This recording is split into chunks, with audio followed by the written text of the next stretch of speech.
80은 아주 멀리 있는 것만 같았는데 문득 돌아보니 어느 틈에 우리 곁에 다가와 있습니다. 거기다 이젠 여기저기서 100세 인생을 떠들어대니 아직도 살아가야 할 날들이 까마득하기만 합니다. 그나마 모아놓은 돈이라도 있거나 연금이라도 두둑하게 받아 경제적 여유가 있어 더 이상 밥벌이를 계속하지 않으면 다행입니다.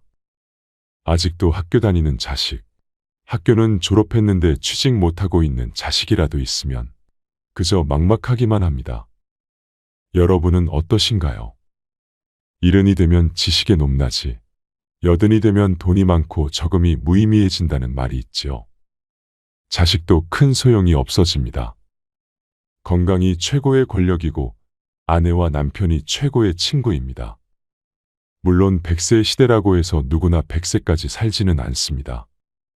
현재 우리나라의 노인 평균 수명은 80세 초반에서 중반을 웃돌고 있는데 문제는 80세가 넘어가면서부터 급격한 변화가 몰려온다는 것입니다. 80세부터는 잦은 컨디션 난조에 팔에 힘이 빠져 물건조차 들지 못하며 심지어 약봉지조차 어디에 두었는지 기억나지 않습니다. 그리고 배우자나 가까운 사람의 죽음으로 하루아침에 고독과 절망에 사로잡히는 등 순식간에 생로병사의 거대한 벽이 거친 파도처럼 덮쳐올 것입니다. 이처럼 80대와 70대는 완전히 다른데요. 앞으로의 인생이 편해질지 고달파질지는 결국 60대, 늦어도 70대부터 어떻게 생활하냐에 달렸습니다. 이제 우리는 원하든 원하지 않든 70, 80, 90의 고개를 넘고 또 넘어야 합니다. 그렇다면 다가오는 60세 이후의 삶을 위해 어떻게 살아야 할까요?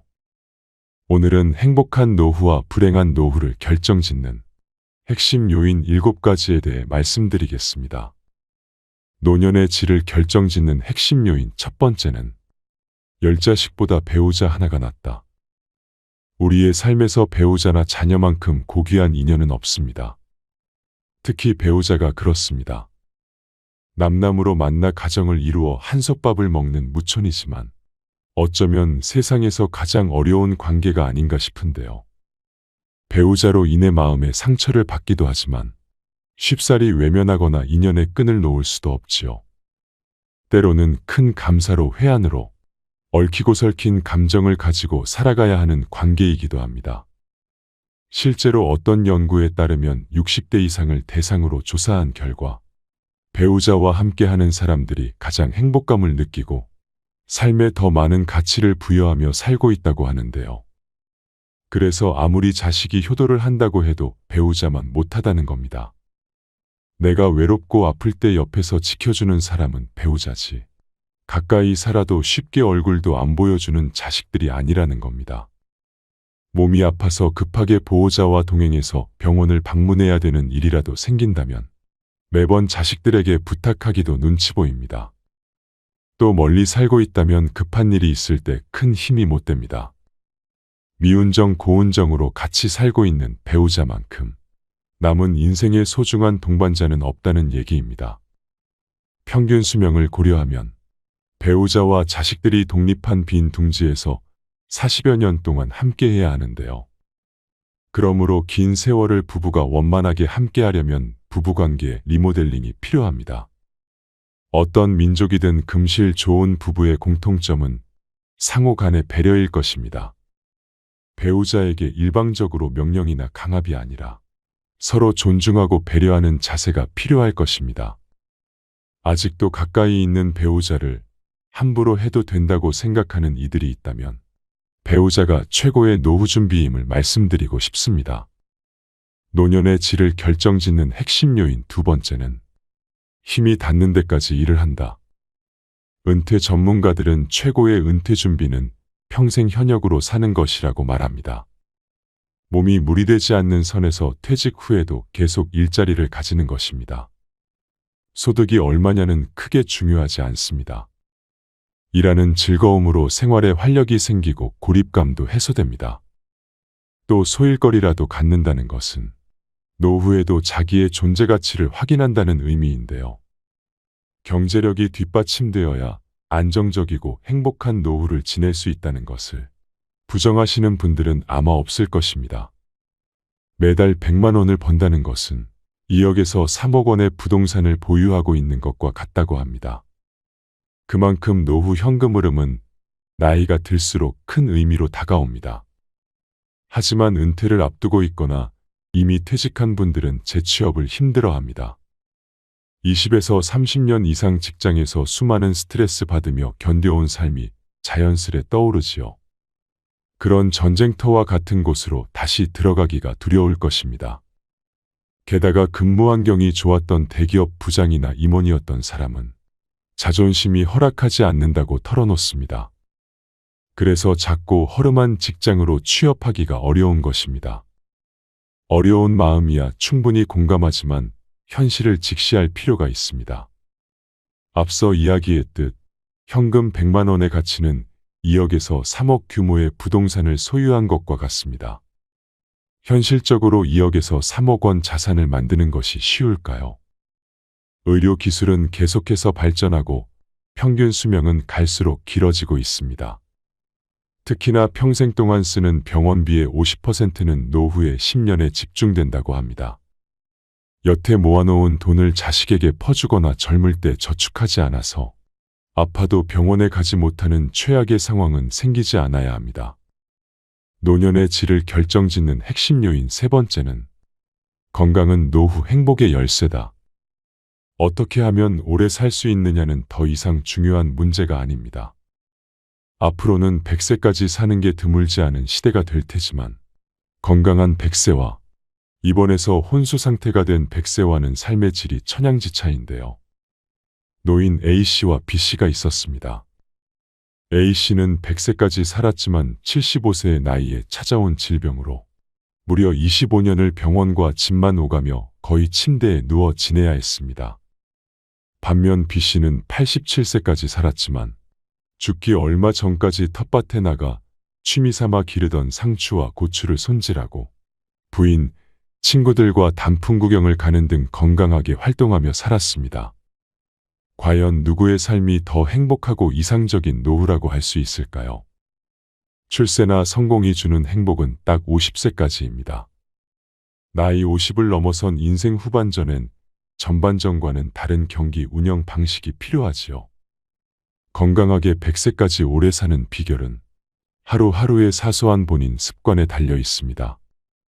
노후에는 건강이 최고라는 생각을 의식적으로 가져야 합니다. 그렇지 않으면 침대에 누워 100살까지 살기보다는 아프지 않고 75세까지 사는 게 나을 수도 있습니다. 나이가 들면 생각하는 힘도 움직이는 힘도 약해집니다. 또 나이가 들면 우울증이 생길 확률이 높아지는데 이런 위기 상황을 피하려면 무엇보다도 자신의 심신을 안정시키는 행동과 습관도 중요합니다. 행복 호르몬이라고 불리는 세로토닌이 많이 분비되도록 평소에 햇빛을 쬐고 꾸준히 운동을 하는 등 노력이 필요합니다. 아침밥은 거르지 말고 아침 산책으로 햇볕도 하루 10분씩은 쬐어줘야 합니다. 일부러 멀리 여행을 갈 필요도 없습니다. 푸른 녹지가 있는 공원에만 가도 충분합니다. 이렇게 세로토닌이 꾸준히 분비되어야 밤에 잘 때 수면의 질이 좋아지고 불면증이나 수면 부족 상태에서 벗어날 수 있습니다. 뇌의 질병이라는 치매를 예방하기 위해서라도 평소 숙면을 취해야 하는데요. 반대로 세로토닌이 분비되지 않으면 외출은 물론 식사 같은 간단한 활동조차도 귀찮아지게 되고 결국 노쇠 현상을 앞당길 수 있으므로 명심하셔야 됩니다. 노년의 질을 결정짓는 핵심 요인 네 번째는 낭비하지 않고 저축하는 습관을 들이자. 대다수의 은퇴 후 가장 큰 고민은 경제적인 어려움입니다. 젊어서 노후 준비를 해놓지 않으면 비참한 노후를 맞이하게 되는 것은 시간 문제인데요. 돈을 벌 수 있을 때 버는 것도 중요하지만 돈을 관리하는 것은 더 중요합니다. 많이 벌어도 한순간에 사라질 수 있는 게 바로 돈입니다. 직장에 다닐 때는 고정 수입이 있었지만 은퇴 후에는 고정 수입이 없음에도 지출은 쉽게 줄지 않으며 오히려 늘어나게 됩니다. 자녀 결혼, 사업 비용이라든지 나이가 들어감에 따라 늘어나는 병원비 같은 것이 그렇습니다. 퇴직 후 소득이 없어지면 그동안 자산이나 예금을 사용해 생활비에 보태야 되는데 집을 담보로 주택연금을 받았어야 했을 수도 있습니다. 문제는 퇴직 후 자산이 점점 줄어들면서 불안해지고 자식에게 집이라도 남겨야 한다는 미련 때문에 주택연금에 가입하기 꺼려진다는 점입니다. 그러나 재산을 모두 사용하고 빈털터리로 죽기로 마음먹는다면 살아있는 동안 적절한 재산을 누릴 수 있습니다. 자산을 남겨주고 물려주는 것보다 남은 노후의 삶을 행복하게 보내기 위해 어떻게 활용할지 생각해야 합니다. 내가 이제는 늙었다고 자식한테 재산을 물려주는 순간 자식을 잃고 자식들에게 모든 것을 쏟아부어 나 자신의 생활이 없어지게 됩니다. 즉 내 인생도 잃습니다.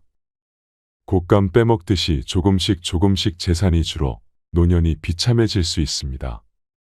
당연히 부모의 재산을 자식에게 물려준다는 생각을 버려야 합니다. 부모들은 자식을 위한 희생보다 자신의 노후와 행복을 위한 준비를 하셔야 합니다.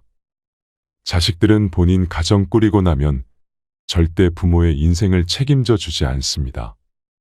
몇 살까지 살지 모르는데 죽기 전에 재산을 다 써버리면 어떻게 하냐 이렇게 반문할 수도 있습니다. 하지만 이것은 재산을 낭비하는 것이 아니라 최대한 잘 활용하는 방법을 고민하는 것입니다. 내가 가진 범위 내에서 남과 비교하지 않고 욕심을 버리고 검소하게 생활한다면 대부분의 경우 죽을 때까지는 먹고 살 수 있을 것입니다. 노년의 질을 결정짓는 핵심 요인 5번째는 남과 비교하지 말자. 다른 사람과의 비교는 불행으로 가는 고속도로와 같습니다. 특히 퇴직을 앞두고 있는 때 남과 비교하는 것은 전혀 도움이 되지 않습니다. 우리나라는 과시문화가 있습니다. 남들이 타는 좋은 차, 좋은 집과 비교하게 되고 자신이 사는 형편을 이웃 친인척들과도 비교하게 됩니다. 그렇게 경제적으로 부담스러워지면 자연스럽게 모임이나 친구들을 만나는 것도 줄이거나 안 하게 되면서 외로움이 따라옵니다. 돈 없는 부모는 자식도 멀리하는 경우가 많습니다. 동창생 누구는 어디에 20억짜리 집이 있는데 난 뭐하고 살았나. 죽을 때까지 넉넉한 연금이 나오는 공무원을 했어야 하는데 쥐꼬리만한 연금으로 난 어떻게 사나. 이런 식의 후회를 하다 보면 자신이 무능하게 느껴지고 사회 시스템이 불만스럽게 여겨집니다. 더 나쁜 것은 이제라도 만회해보겠다며 무리하게 투자하거나 사업을 벌이는 것인데요. 아무리 수명이 연장됐다 해도 60대는 인생이 꺾이는 나이입니다. 계절로 치면 씨 뿌리고 키우는 때가 아니라 거둬들이는 시기입니다. 물론 60대에도 새로운 일에 도전하고 모험도 할 수 있습니다. 하지만 실패할 경우 만회할 시간이 충분치 않을 수 있다는 점, 체력이 떨어지고 있다는 점을 감안하셔야 됩니다. 돈이든 체력이든 가정이든 지킬 수 있는 범위 내에서 도전과 모험의 범위를 국한시키는 것이 현명하고 남과 비교하지 않고 자신의 현재 모습에 감사하는 것이 지혜롭습니다. 노년의 질을 결정짓는 핵심 요인 6번째는 참지도 말고 무리하지도 말자. 80세가 넘어 사망한 사람을 부검하면 대부분 몸에서는 암이, 뇌에서는 알츠하이머 병변이 발견된다고 합니다. 하지만 생전에 이러한 사실을 몰랐던 사람도 적지 않습니다. 나이가 들면 몸에 여러 개의 병의 씨앗을 지니고 살아갈 수밖에 없습니다. 병의 씨앗이 언제 싹을 틔울지는 아무도 알 수 없는데요. 오늘은 건강하다가도 노년에는 당장 내일 환자가 되기도 하고 눈을 뜨지 못할 수도 있습니다. 그렇기 때문에 80세가 넘으면 현실을 그대로 받아들이고 내일 당장 생이 끝난다 해도 후회가 남지 않는 시간을 보내시는 것이 가장 중요한데요. 80 이후 참거나 무리하지 않기는 후회 없는 노후를 만드는 가장 중요한 방법입니다. 건강을 위한다는 명분으로 나이가 들어서도 먹고 싶은 음식을 참는 사람이 많습니다. 소식하고 달고 짠 음식을 피하고 기름진 음식을 자제하고 비만은 건강을 해친다는 사고가 사람의 상식이 되었는데요. 이런 얘기는 60대까지는 건강을 해치는 원인이 되기도 하지만 80세를 앞두고 있다면 이러한 생각은 일단 접어두셔야 합니다. 고령자는 장기 기능의 저하로 식욕이 증가하는 경우가 있을 수도 있고 먹고 싶다는 욕구는 몸이 필요하다는 것이니 입에 당기는 음식은 마음껏 드셔야 됩니다. 체중 관리한다고 굶거나 식단 관리하지 마세요. 살이 좀 찐 사람이 오히려 더 오래 산다는 통계도 있습니다. 먹고 싶은 음식을 참으며 체중 조절하기는 스스로 수명을 깎는 행위입니다. 채식이 좋다고 매일 풀만 드시지 마시고요. 나이 들수록 단백질 섭취가 가장 중요하기 때문에 고기를 많이 드셔야 합니다. 또 80대를 목전에 두고 운동을 열심히 하는 것도 아무런 도움이 되지 않습니다. 오히려 무리해서 운동하다 체내에 활성산소가 만들어지게 되면 노화를 촉진할 수도 있는데요. 80세 이후에는 집 근처에서 30분 정도의 가벼운 산책 정도면 충분합니다. 그럼 여기서 술이나 담배는요? 라는 질문이 되돌아올 수 있습니다. 술도 드시고 싶으시다면 몸에 주는 부담을 생각해서 저녁 반주를 즐기는 정도가 현명합니다. 지나친 음주로 몸을 제대로 가누지 못해 넘어지면 낙상으로 골절되어 한순간에 늙어버리는 비극도 적지 않기 때문입니다. 또 의외라고 생각할지 모르지만 담배의 폐해는 나이가 들수록 줄어드는데요. 실제 흡연으로 단명하게 된 사람은 고령이 되기 전에 사망하기 때문입니다. 즉 담배를 계속 피웠는데도 80세까지 산 사람은 앞으로 금연하든 흡연하든 수명에는 큰 차이가 없다는 뜻입니다. 노년의 질을 결정짓는 핵심 요인 7번째는 나이 들면 친구가 없어도 괜찮다. 나이가 들면 친구가 그다지 필요가 없습니다. 오히려 오래된 친구가 부담스러워지는 경우도 많습니다. 불편한 사람들과는 굳이 교류하지 않아도 됩니다. 어차피 사람은 누구나 외로운 존재입니다. 인생은 생각보다 짧습니다. 남편과 자식을 위해 또 타인을 위해 내 인생을 희생하기보단 나 자신을 위해 즐겁게 살아야 노년의 후회가 없는 법입니다. 나이를 먹으면 혼자서도 잘 즐기면서 잘 놀 줄 알아야 합니다. 혼자 지낼 줄 모르면 주변 사람들에게 의지하게 되고 옆에 있는 누군가를 자꾸만 괴롭히게 됩니다. 60이 넘어 인간 관계가 줄어든다고 해서 걱정할 필요가 없습니다. 그것은 자기도 모르는 사이에 저절로 좋은 사람들만 곁에 남고 있다는 증거입니다. 살면서 뼈저리게 느낀 한 가지가 바로 외롭다고 해서 아무나 가까워지면 안 된다는 사실입니다. 어떤 사람들은 혼자 있는 시간들을 잘 견디지 못하고 항상 다른 사람과 연결되어 있기를 원합니다. 그러나 얕은 관계 속에서 마음은 여전히 공허하며 오히려 그런 사람들 속에서 더욱 큰 고독을 느낍니다. 이 고독을 채우기 위해 또 다른 타인을 갈망하게 되는 것이지요. 그러나 홀로 있는 시간이 가져다주는 고요함 속에서 자기 자신을 되돌아보고 천천히 들여다보는 시간을 가지다 보면 그 고독의 속삭임은 점차 잦아들고 지금 이대로도 충분하다는 만족감이 생깁니다. 나아가 다른 사람에게 물들지 않는 나만의 사고 방식이 생기고 보다 건강하고 행복하며 특별한 삶을 살게 됩니다. 하루아침에 배우자가 일어나지 못하게 돼도 이상하지 않을 나이입니다. 나이가 들수록 주변 사람과 또 나 자신의 죽음에 대해 생각하는 시간도 가지셔야 됩니다. 그래야 혼자 남았을 경우에도 쓰러지지 않고 굳세게 버틸 수 있는 것입니다. 나이가 들수록 오늘 만날 사람과 오늘 할 일들이 무엇보다 중요합니다.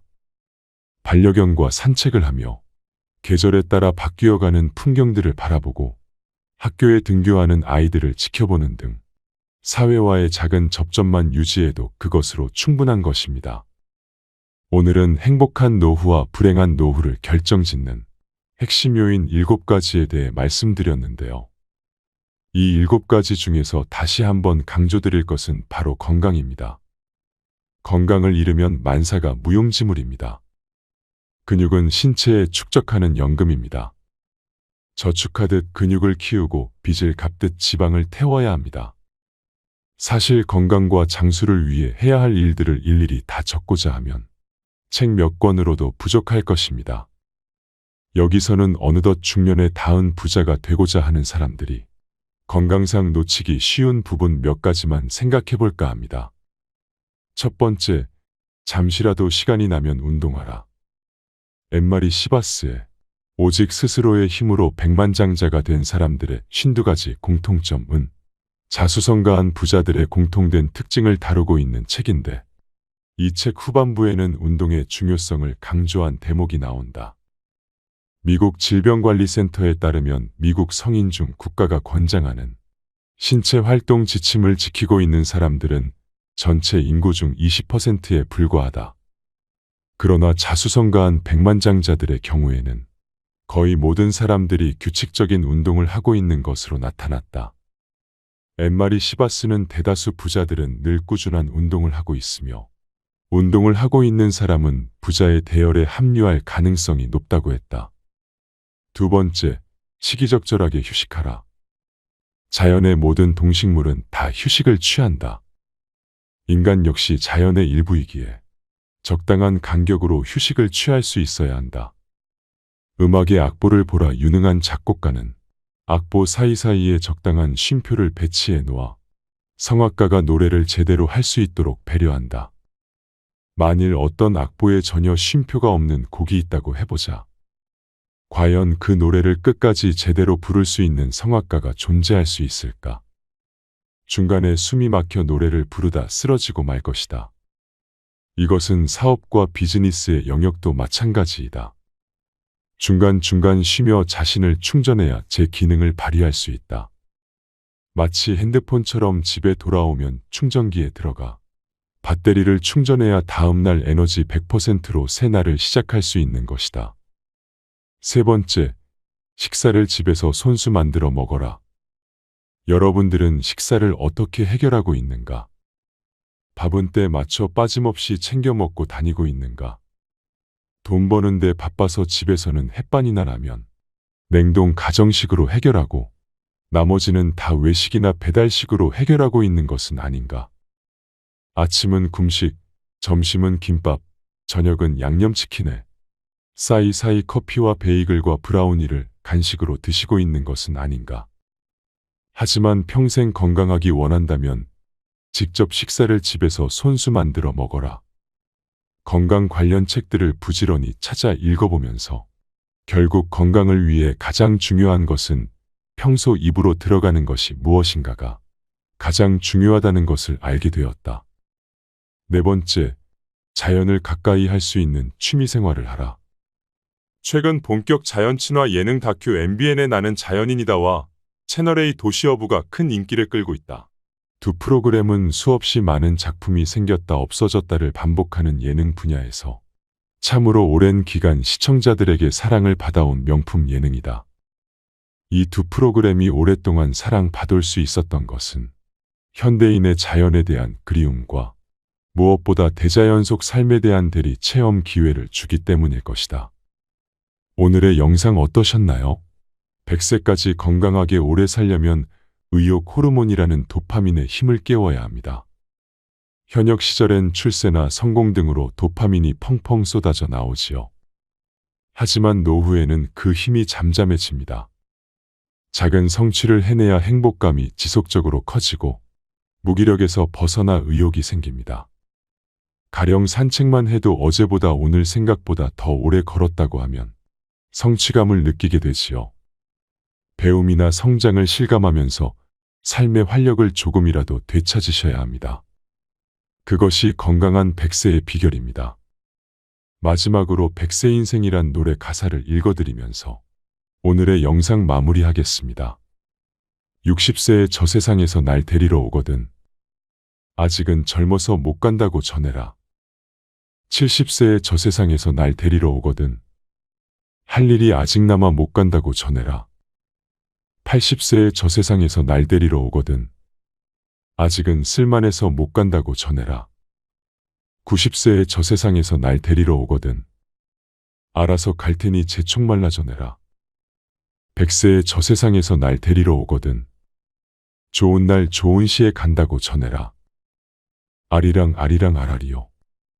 아리랑 고개를 또 넘어간다. 80세의 저 세상에서 또 데리러 오거든. 자존심 상해서 못 간다고 전해라. 90세의 저 세상에서 또 데리러 오거든. 알아서 갈 테니 또 왔냐고 전해라. 100세의 저 세상에서 또 데리러 오거든. 극락왕생 할 날을 찾고 있다 전해라. 150의 저 세상에서 또 데리러 오거든. 나는 이미 극락세계 와 있다고 전해라. 아리랑 아리랑 아라리요. 우리 모두 건강하게 살아가요. 오늘도 노후의 지혜와 함께 해주셔서 감사드립니다.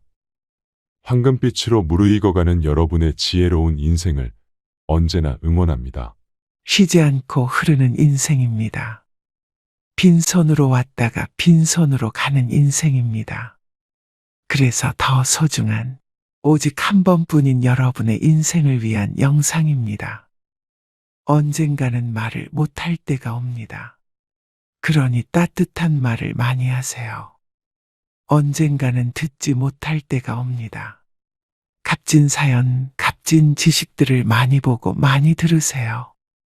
언젠가 웃지 못할 때가 옵니다. 그러니 웃고 또 웃고 활짝 많이 웃으세요. 언젠가는 움직이지 못할 때가 옵니다.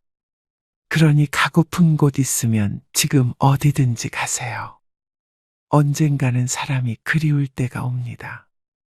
좋은 사람 많이 사귀고 만나세요. 언젠가 감격하지 못할 때가 옵니다. 그러니 마음을 숨기지 말고 마음껏 표현하고 사세요. 언젠가 우리는 세상의 끝자락에 서게 될 것입니다. 사는 동안 최선을 다해 후회 없는 삶을 살다 가셔야 합니다. 훌륭하게 늙어가는 작업을 나이 들어서 시작한다면 이미 때늦은 게 아닐까요? 아이일 때 어른이 될 준비를 하듯이 멋진 노인이 되기 위해서 우리는 중년부터 차차 준비를 해야 합니다. 인생의 중심인 40과 50 사이, 배울 만큼 배우고 알 만큼 아는 나이가 되었지만 삶의 기준은 얼마나 명확할까요? 자신만의 기준이 없다면 살아가는데 자주 흔들리고 자칫 인생이 걷잡을 수 없이 꼬여버릴 수도 있습니다. 공자는 무엇을 반복하느냐에 따라 앞으로의 방향이 정해지고 인생이 달라진다고 말합니다. 흘러가는 대로 살고 싶지 않다면 나 자신이 내 삶의 주인이 되어야 하며 스스로 일어설 수 있는 내면의 근력을 키워야 합니다. 방황하며 흔들리고 싶지 않다면 내가 하는 일의 주인이 되어 흔들림 없이 앞으로 나아가는 힘을 키워야 합니다. 외롭게 살고 싶지 않다면 관계의 근력을 강화해 다른 사람들과 함께 살아가는 힘을 키워야 합니다. 지금까지 살아온 방식을 반복하면 앞으로의 인생도 바뀌지 않을 것입니다. 그래서 오늘은 40과 50 사이라는 책을 바탕으로 1. 사람, 인생의 기준이 필요한 40, 50대에게 전하는 최고의 지혜를 알려드리겠습니다. 여러분의 인생은 분명 이 책을 읽기 전과 읽은 후로 나뉠 것입니다. 그럼 바로 시작하겠습니다. 40과 50 사이, 인생길을 바꾸는 핵심 요인 첫 번째. 좋아하는 자는 이기기 어렵다. 반복이 인생을 성공적으로 만들고 꾸준함이 인생의 격차를 만드는 기반이 됩니다. 오랫동안 하면 잘할 수 있고 어떤 일이든 잘하면 성공할 수 있다는 것을 우리는 이미 알고 있습니다. 그런데 그 반복이 어렵습니다. 꾸준함이 쉽지 않습니다. 그런데 그 문제의 모범 답안을 공자께서는 이렇게 말했습니다. 그것을 아는 사람은 그것을 좋아하는 사람만 못하고 그것을 좋아하는 사람은 그것을 즐기는 사람만 못하다. 세상에 준비 없이 되는 건 없습니다. 돈이 되는 일이나 가치 있는 일은 더욱 그렇습니다. 차를 운전하려면 운전하는 방법과 공공의 교통 법칙을 알아야 하며 운전면허증을 취득해야만 비로소 가능해집니다. 바리스타로 취업하려면 커피를 공부하고 커피 만드는 방법을 익히며 자격증을 따야 가능해집니다. 운전을 위해 면허증을 취득하고 바리스타를 위해 자격증을 따도록 노력하는 게 바로 그것을 아는 사람이 되는 첫 단계입니다. 잘 아는 사람, 즉 지지자가 되려고 하는 이유는 그게 쓸모가 있기 때문입니다. 세간에는 좋아하는 일을 찾는데 시간 소비하지 말고 지금 하는 일을 목숨을 걸 정도로 열심히 하라는 조언도 많습니다. 초기 학습과 부단한 연습을 통해 잘하게 되었다고 해서 그 일이 좋아지는 것은 다른 문제입니다. 힘줄이 터지는 고통과 맹렬한 노력을 통해 그 분야의 최고가 되어 경제적으로 많은 부를 이루었는데 전혀 행복하지도 좋아지지도 않는 경우도 적지 않습니다. 그러니 그 분야에서 돈을 많이 벌고 일찍 은퇴하여 다른 일을 하는 경우도 많습니다. 정말 좋아하는 일을 한다면 수입에 따라 움직이는 일은 자주 일어나지 않게 됩니다. 그러면 그 일을 더 오랫동안 할 수 있게 됩니다. 물론 더 많은 수입을 마다하기는 어렵지만 수입이 그 일을 바꾸게 하지는 않습니다. 돈보다 더 큰 행복과 의미가 있을 테니까요. 우리가 정말 인생을 전반과 후반으로 나눌 수 있다면 이렇게 해보고 싶습니다. 인생 전반은 주어진 환경에 따라 살아가는 겁니다. 주어진 시스템을 벗어나기가 어렵기에 고단하지만 열심히 살아갑니다. 그러니 꼭 좋아하는 공부가 아니더라도 열심히 해. 좋아하는 직업이나 일이 아니더라도 최선을 다하며 살아갑니다. 많은 사람이 그렇게 살아가듯 말입니다. 지지자가 우리 인생을 멋지게 만들어주는 최고의 수단인 것처럼 말입니다. 그러나 인생 후반은 주어진 환경에서 벗어나 좋아하는 일을 하면서 살아가는 겁니다. 주어진 시스템을 벗어나기가 어렵고 고단하지만 그래도 좋아하는 일을 하려는 마음을 가지고 열심히 살아봅니다. 가능하면 좋아하는 일로 최선을 다하며 살아갑니다. 어제까지 우리가 살아온 길이 아닌 도전의 길을 걸어가 보는 것입니다. 출중한 능력과 노력으로 한 분야의 최고가 되어 충분한 부를 일군 뒤 은퇴하여 인생을 즐기는 사람들의 삶도 멋지고 훌륭합니다. 하지만 평범한 능력의 보통의 노력으로 인생 전반전을 큰 무리 없이 마친 사람이 충분한 부가 담보된 것은 아니지만 인생 후반전에 좋아하는 일을 하면서 행복하게 살아가는 삶도 훌륭한 삶이라 할 수 있습니다. 40과 50 사이 인생길을 바꾸는 핵심 요인 두 번째. 상대방이 아니라 자기를 걱정하라. 세상에 나와 비슷한 성향의 사람이 얼마나 있을까요?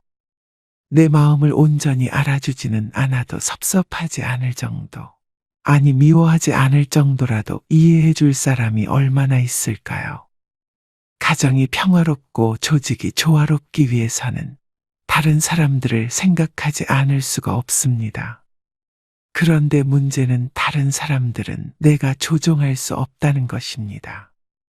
나와는 성향이 다른 사람들이기 때문입니다. 세상의 조화보다 갈등이 많은 이유가 여기에 있습니다. 그러니 2500년 전부터 그 갈등을 줄이는 전략을 꾀하지 않을 수 없게 된 것입니다. 논의 여러 편의 이 문제를 해결하기 위해서 노력했던 공자의 이야기가 반복하여 등장합니다. 공자께서 말씀하셨다. 남이 나를 알아주지 않음을 걱정하지 말고 남을 알지 못함을 걱정하라.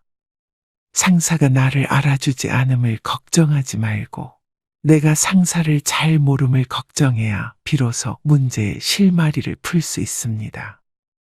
팀원이 나를 알아주지 않음을 걱정하지 말고 내가 팀원을 잘 모름을 걱정해야 비로소 문제가 풀립니다. 고객이 나를 알아주지 않음을 걱정하지 말고 내가 고객을 잘 모름을 걱정해야 고객의 지갑이 열립니다. 아내가 나를 알아주지 않음을 걱정하지 말고 내가 아내를 잘 모름을 걱정해야 평화가 찾아옵니다. 아이가 나를 알아주지 않음을 걱정하지 말고 내가 아이를 잘 모름을 걱정해야 비로소 문제가 해결됩니다. 업무가 나에게 맞지 않음을 걱정하지 말고 내가 업무에 관해 잘 모름을 걱정해야 비로소 일이 쉬워집니다. 공자께서 말씀하셨다. 자리나 지위가 없음을 걱정하지 말고 그 자리에 앉을 수 있는 능력 갖추기를 걱정해야 하며 남이 나를 알아주지 않는 것을 걱정하지 말고 남이 알아줄 만하게 되도록 노력해야 한다. 사람은 누구나 더 높고 빛나는 자리에 앉고 싶어 합니다. 사원은 대리를 꿈꾸고 과장은 부장을 꿈꾸며 부장은 임원을 꿈꿉니다. 그런데 그 자리는 언제나 한정입니다. 그러니 지위에 대한 꿈도 중요하지만 그 지위에 맞는 역량과 재능이 있는지를 먼저 생각하라는 현실적인 충고입니다. 알아줄 만한데 알아주지 않는 것은 상대의 문제입니다. 알아줄 만하지 않은데 알아봐 주기를 바라는 것은 욕심입니다. 알아줄 만한데 알아주는 것은 일상의 일입니다. 알아줄 만하지 않은데 알아주는 것은 이상한 일입니다. 언제나 내가 할 일은 딱 한 가지, 알아줄 만한 사람이 되는 것입니다. 40과 50 사이 인생길을 바꾸는 핵심 요인 세 번째. 원하는 바를 얻고 싶다면 끊임없이 여지하라. 아무리 막막해도 궁리하면 뭔가 헤집고 나갈 틈이 보이기 시작합니다. 생각하고 또 생각하면 아이디어가 떠오릅니다. 한 발 한 발 내딛기 시작하면 전혀 생각지도 못했던 좋은 생각들이 꼬리에 꼬리를 물고 고구마 줄기처럼 나타납니다. 이게 바로 여지아의 힘입니다. 소재를 어찌해야 할까? 어제까지만 해도 전혀 생각지도 못했던 너무도 산뜻한 이야기 소재를 이미 내가 가지고 있었다는 사실에 놀라곤 합니다. 오늘도 그런 이야기를 이렇게 쓰면서 여지아, 어찌해야 할까? 의 힘을 더 믿게 되었습니다. 어찌해야 할까, 어찌해야 할까 라고 말하지 않는 사람은 나도 이미 어찌할 수가 없구나. 이는 2500년 전 공자께서 단순히 제자들의 교육이나 훈육을 위해 일시적으로 던진 말이 아닙니다. 삶의 여러 가지 고민과 걱정을 해결하기 위해 낮에는 밥도 제대로 먹지 못하고 밤에는 잠도 설쳐가면서 생각한 결과 공자가 찾아낸 방법은 바로 궁리였습니다. 그가 그렇게 치열하게 궁리하고 고민하지 않았다면 배움이라는 효용을 찾기 어려웠을 것입니다. 공자는 끝없이 궁리했고 배움을 찾았습니다. 그 배움을 통해 동양 최고의 성인의 반열에 오르게 되었습니다. 어찌해야 할까, 어찌해야 할까. 그 여지아 정신이 공자를 만들었습니다. 그러니 제자들에게 당당히 말한 것입니다. 좋은 직장, 나쁜 직장이 따로 있는 것이 아니라 그 안에서 어떻게 일하느냐가 더 중요합니다. 어찌해야 할까, 어찌해야 할까라고 스스로 궁리하지 않는 사람은 아무리 좋은 직장을 다닌다 해도 좋은 결과를 얻기가 어렵습니다. 좋은 사업, 나쁜 사업이 따로 있는 것이 아니라 그 안에서 어떻게 사업을 하느냐가 더 중요합니다. 스스로 궁리하지 않는 사람은 아무리 좋은 사업을 한다 해도 좋은 결과를 얻기가 어렵습니다. 그래야 공부가 됩니다. 문제는 스스로 풀어야 합니다. 그래야 진짜 실력이 됩니다. 생각하고 궁리해서 풀어야 합니다. 어찌해야 할까를 반복해야 합니다. 한번 궁리해서 풀리는 문제라면 그것은 문제도 아닙니다. 풀기 쉬운 문제는 가치가 떨어집니다. 진짜 귀한 건 풀기 어려운 문제일지도 모릅니다. 5번 궁리를 반복하면 풀릴 문제를 4번째 포기하고 나가 떨어진다면 그건 궁리하지 않은 것과 같은 결과일 뿐입니다. 생각 없는 공부는 진짜 공부가 아닙니다. 생각 없는 실천은 진짜 실천이 아닙니다. 원하는 결과를 얻기 힘들기 때문입니다. 업무가 업무로 끝나서는 안 됩니다. 업무가 급여로만 끝나서는 안 됩니다. 직장 생활을 연봉으로만 맞바꾸어서는 안 됩니다. 업무는 자기 미래의 퍼스널 브랜드가 되어야 합니다. 업무는 현재의 직장을 퇴직하더라도 계속 자신을 살리는 강점으로 남아야 합니다. 직장 생활은 이를 통해 당당한 내가 되는 과정이어야 합니다. 그런 결과를 위해 필요한 게 있다면 바로 여지아입니다. 사장이 여지아를 하지 않고 직원에게만 여지아를 바라고 있다면 그 회사는 희망이 없는 기업입니다. 본인 스스로가 어찌해야 할까, 어찌해야 할까를 반복적으로 생각해야 합니다. 그렇지 않으면 세계 4대 성인인 공자조차도 이를 어찌할 수가 없다 했습니다.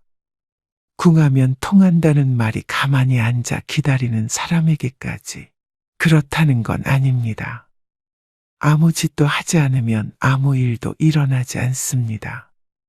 궁리하지 않으면 절대로 통하지 않습니다. 생각하지 않으면 풀리지 않습니다. 40과 50 사이 인생길을 바꾸는 핵심 요인 4번째. 덕이 있는 사람 곁에 사람들이 남는다.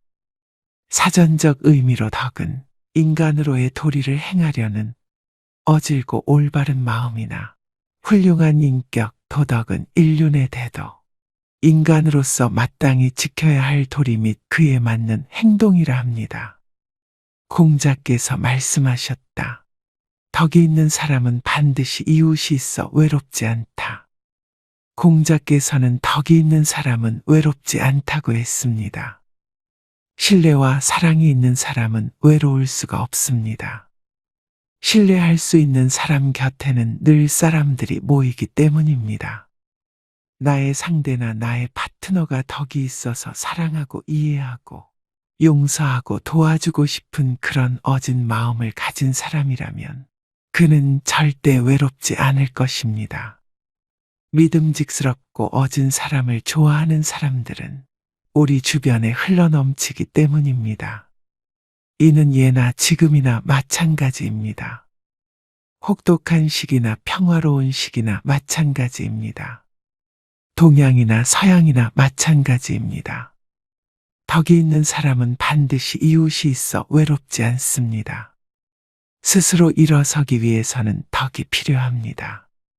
내가 남을 이해하고 포용하고 사랑하려면 먼저 내가 나를 이해하고 포용하고 사랑해야 합니다. 내가 나를 이해하지 못하면 많은 게 흐트러지고 견고하지 못하게 됩니다. 나의 현 위치를 파악하고 생각과 목표와 꿈을 설정해야 합니다. 내 꿈이 있어야 남의 꿈을 이해하고 포용하게 됩니다. 내 생각이 반듯해야 남의 생각을 이해하고 포용하게 됩니다. 내가 불안하면 남을 볼 겨를이 없어집니다. 나의 미래가 안개 속이면 남의 미래와 함께하기가 어렵습니다. 내가 나를 알아야 제대로 일어설 수 있습니다. 내가 먼저 의로운 사람이 되어야 견고하게 일어설 수 있습니다. 내가 나를 신뢰할 수 있어야 일어설 수 있습니다. 그러니 덕은 나를 세우는 도구입니다. 이 시대에 덕이 필요한 이유 3가지가 있습니다. 스스로 일어서기 위해서는 덕이 필요합니다. 내가 불안하면 남을 볼 겨를이 없어집니다. 나의 미래가 안개 속이면 남의 미래와 함께하기가 어렵습니다. 내가 나를 알아야 제대로 일어설 수 있습니다. 내가 먼저 의로운 사람이 되어야 견고하게 일어설 수 있습니다. 내가 나를 신뢰할 수 있어야 일어설 수 있습니다. 그러니 덕은 나를 세우는 도구입니다. 또 가정이 일어서기 위해서는 덕이 필요합니다. 가정의 시작은 부부입니다. 부부가 건강하고 서로 사랑한다면 못할 일이 없습니다. 돈이 없어도, 일이 힘들어도, 고부간이 갈등이 있어도 모두 이겨낼 수 있습니다. 부부가 사랑으로 합심하면 못할 일이 없기에 돈은 그리 큰 문제가 아닙니다. 부부가 사랑으로 서로 격려해 준다면 어떤 힘든 일도 이겨낼 수 있기에 일은 그리 큰 문제가 아닙니다. 부부간의 사랑이 견고하다면 고부간의 갈등도 결국에는 무너질 것이기에 그렇습니다. 돈 많고 잘난 사람이 사람을 모이게 할 수는 있지만 인품과 덕이 있는 사람이 사람들을 끝까지 남게 할 수 있습니다. 한 비자에 썼을 시퍼런 법술이 경영에 필요할 때도 있지만 사람 경영의 기본은 인품과 덕을 기준으로 삼아야 합니다. 사람이 있어 없는 덕이 만들어지는 것이 아니라 덕 있는 사람 곁으로 사람들이 모여드는 것입니다. 오늘의 영상 어떠셨나요? 사는 게 고달플지도 모릅니다. 하지만 언젠가는 고달픈 줄만 알았던 그 시절이 그리워질지도 모릅니다. 무더운 여름이 지나고 가을이 익어갑니다. 언제나 붉게 꽃 피우며 그칠 줄 모르던 배롱나무 백일홍도 조금씩 빛이 바래 하나 둘 떨어져 내리고 있습니다. 화무 11홍이여 건불 10년이라 했습니다. 학문을 익히고 뜻을 세우기는 어렵지만 소년은 늙기 쉽고 허송한 세월들은 후회스럽기 마련입니다. 곧 붉게 타는 단풍들을 보게 되겠지요. 그렇게까지 짧지 않았을 청춘이지만 지나간 날들은 모두 너무 짧았던 것처럼 느껴지고 청춘이 지난 후의 세월들은 바람처럼 빠르게 스쳐 지나갑니다.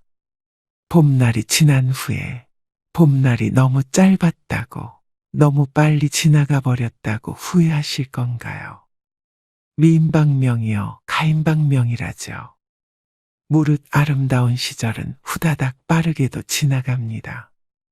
백일홍 하나 둘씩 뚝뚝 떨어져 내리면 머자나 산천은 온통 붉은 단풍으로 물들며 삭풍에 낙엽지며 떨어집니다. 언젠가는 이 아니라 멀지 않은 시일 내의 말입니다. 누군가에게는 이 가을이 마지막 가을일 수도 있습니다. 나는 아니라고 항변하고 싶겠지만 그건 아무도 모르는 일입니다. 앞으로 맞이할 숱한 봄날들이 기다리고 있다 하더라도 좋은 것은 좋은 것 아니겠습니까? 아름다운 봄날도 마음껏 즐기시고 오늘도 내일도 후회 없는 삶을 영위할 수 있다면 얼마나 좋겠습니까? 무엇보다도 마음속에 따사로운 햇살이 깃드는 하루 되시길 바라며 오늘도 노후의 지혜와 함께 해주셔서 감사드립니다. 황금빛으로 무르익어가는 여러분의 지혜로운 인생을 언제나 응원합니다.